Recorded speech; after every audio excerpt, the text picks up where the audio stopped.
Halo, selamat pagi, selamat siang, ataupun selamat sore. Nama saya Viola dan saya akan mempresentasikan modul kelima Bahasa Indonesia mengenai teks anekdot. Nah, pada unit 1 tentang mengevaluasi dan menyusun teks anekdot. Lalu apa itu teks anekdot? Teks anekdot adalah karangan cerita atau kisah yang diambil berdasarkan pengalaman hidup seseorang, yang bisa jadi diambil berdasarkan pengalaman hidup seseorang, lalu ditulis secara singkat, pendek, dan lucu tentang berbagai topik, tentang pendidikan, politik, hukum, sindiran, kritikan, dan sebagainya. Lalu bagaimana ciri-ciri teks anekdot? 1. Teks anekdot itu bersifat humor atau lelucon. Artinya teks anekdot itu harus berisi kisah-kisah yang lucu atau bualan. Yang kedua, bersifat menggelitik. Artinya teks anekdot akan membuat pembacanya terhibur dengan kelucuan yang ada dalam teks tersebut. Ketiga, bersifat menyindir. 4. Biasanya menyindir orang-orang penting, mengenai orang penting. Yang kelima, memiliki tujuan tertentu. Lalu apa tujuan teks anekdot dibuat? Pertama, untuk membangkitkan tawa pembacanya. Kedua, sebagai sarana penghibur. Dan ketiga, sebagai sarana pengkritik. Lalu isi teks anekdot.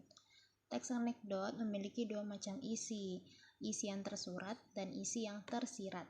Isi yang tersurat itu isi yang secara tertulis, secara harafiah dapat langsung kita baca di dalam teks tersebut.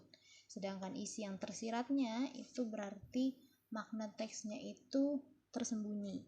Biasanya berhubungan dengan situasi dan kondisi masyarakat pada umumnya. Yang di dalam pesannya itu terdapat pesan moral yang disampaikan dengan kebenaran universal. Lalu makna teks anekdot.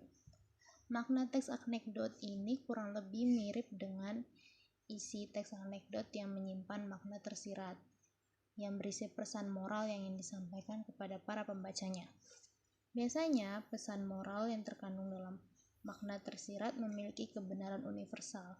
Kebenaran universal artinya kebenaran yang tidak hanya benar menurut pribadi atau kelompoknya atau golongannya aja, tetapi kebenaran untuk seluruh sekalian.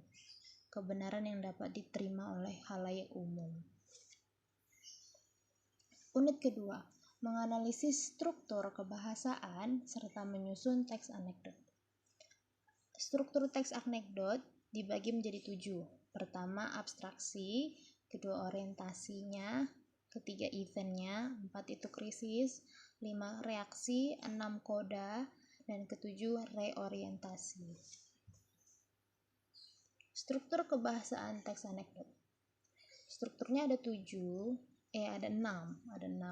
Yang pertama, menggunakan kata keterangan waktu lampau.